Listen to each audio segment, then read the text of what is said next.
جہاں ایک پھل نہیں ہوتا تھا وہاں عالی شان پھل لگ گئے، قرضے بھی ادا ہوئے، حضرت زبیر بن عوام کے بچوں کے پاس مال دولت بھی بچ گیا۔ لوگ جب کہتے ہیں یہ ساری کس چیز کی برکت ہے، اور فرماتے یہ ساری سجدوں کی برکت ہے، یہ رب کی بندگی کی برکت ہے جی، اس کی بارگاہ میں نماز پڑھنے کی مسلمان توجہ نہیں کرتا، توجہ نہیں۔ جاگ رہے ہیں آپ حضرات؟ یہاں کوئی حکومت اعلان کرے نا کہ ہر نماز کے بعد 500 روپیہ، کتنا جی؟ میرے خیال ہے کسی بھی نہیں ہونا مسجد جی، آن گے کہ نہیں؟ نہیں تھوڑے جے بول دے ہو، جڑے نہیں بول دے ہونا تو بالکل ہی نہیں نہ ہونا، ہونا تو پکا پتہ لگ۔ اور خدا کے بندو بات سمجھو، رب فرماتا ہے تو مسجد آدھا میں تجھے برکت عطا کروں گا، میں تجھے برکت دوں گا میں۔ ہمارا زمانہ مذاق کرنے کا، مذاق اڑانے کا زمانہ ہے۔ لوگ معاذ اللہ تعالیٰ ایسی ایسی باتیں ڈھونڈ کے لاتے ہیں کہ وہ جگہ جو قابل احترام ہے وہاں لوگ مذاق کرتے ہیں۔ ہمیں اچھی صحبت کی ضرورت ہے، اور ہم بھی بڑی مخالفت کرتے ہیں۔ اب مجھے تو ایک اور فکر لگ گئی ہے، ہم بھی بڑی شدت کے ساتھ مخالفت کرتے ہیں جھوٹے پیروں کی، غلط لوگوں کی، کرتے رہتے ہیں، لیکن اب فکر لگ گئی ہے کہ جھوٹے پیروں کی مخالفت تو بڑی ہو گئی، سچوں کی حمایت کا وقت بھی نکلتا جا رہا ہے۔ اب یہ مسئلہ بھی بڑا درپیش ہے۔ اب ہر جگہ نا ٹی وی پہ جو بندہ بھی آیا ہوا ہے اس نے ایک جعلی عمل پکڑا ہوا ہے، اخبار پہ خبر لگی ہے تو ایک جعلی آدمی پکڑ کے لایا ہے۔ میرا دل کرتا ہے اس کو پکڑ کے ایسے آستانے پہ بھی بٹھاؤں جہاں روز رسول اللہ کا دین پڑھایا جاتا ہے، وہاں کوئی انٹرویو تو نے کیوں نہیں کیا بھائی؟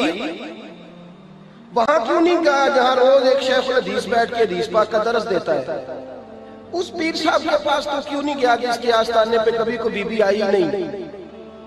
میری بات کا سمجھ آ رہی ہے آپ دوستوں کو؟ یہ میرا سوال ہے پورے میڈیا سے، پورے میڈیا سے میرا یہ سوال ہے کہ میرے بھائی جعلی عمل تو پکڑ کے لایا ہے، تو جامعہ نظامیہ کے اندر داخل کیوں نہیں ہوا جہاں زمانہ بیت گیا میرے نبی پاک کی حدیث پڑھائی جاتی ہے؟ وہاں جا کے تم نے اساتذہ کا انٹرویو کیوں نہیں کیا؟ وہاں تو کیوں نہیں پہنچا؟ وہ لوگ بھئی برا آدمی تو تو نے معروف کر دیا، اچھے آدمی تک تو کیوں نہیں گیا؟ جانا چاہیے کہ نہیں جانا چاہیے؟ بھئی ہمارا بھی عجیب ماحول ہے، عجیب رنگ ہے، عجیب طرز زندگی ہے۔ ہم لوگ چلے بریلی شریف کا آستانہ تو بڑا دور ہے، میں یہاں کی مثال دیتا ہوں۔ آستانہ علیہ سیال شریف چلے جائے، مرکز ہے نا ہمارے یہاں، مرکز ہے نا، رسول اللہ کے دین کی بات بتائی جاتی ہے، نبی پاک کے۔ آپ نے دیکھے وہاں سرکس لگتی ہو، جھولے لگتے ہو، بولے نا، تو آپ میڈیا کو مشورہ کیوں نہیں دیتے کہ ادھر بھی ایک چکر لگا کے آئے؟ کیوں نہیں مشورہ دیتے آپ؟ شرک پور شریف ہے، حضرت کیلہ والا شریف ہے، حضرت کرما والا شریف ہے، یہ میں آپ کو وہ والے آستانے گنوا رہا ہوں جو آپ کی رینج میں، ورنہ آپ اس سے باہر جائیں گے تو آپ کو بڑے بڑی خیر ملے گی دنیا میں، بڑی بڑی خیر۔ سارا میڈیا بھاگ کے چلا گیا اس آدمی کے پاس جو جعلی تھا، جو عورتوں کو لوٹتا تھا۔ حضرت مولانا ابو داؤد صادق صاحب کے ادارے میں کیوں نہیں گئے؟ وہاں کیوں نہیں گئے؟ کیوں نہیں اس جگہ گئے جس شخص نے اپنی ساری زندگی گزار دی ہے، کسی بی بی کا منہ ہی نہیں دیکھا؟ ادھر کیوں نہیں گئے تم لوگ؟ خیر کی جانب سفر کیوں نہیں ہوا؟ اب اس قدر زیادہ ایک منظم طریقے کے ساتھ اہل اللہ کو بدنام کیا جائے۔ جس دم یار پیارے بچھڑن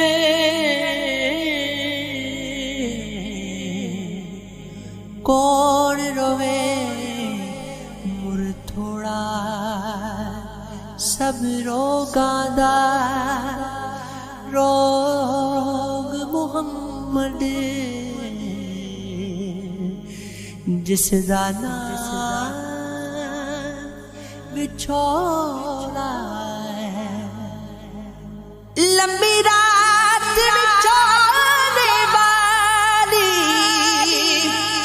گزری سے بریاں دی، کون لیا وے خبر محمد سجڑا دور گیا دی۔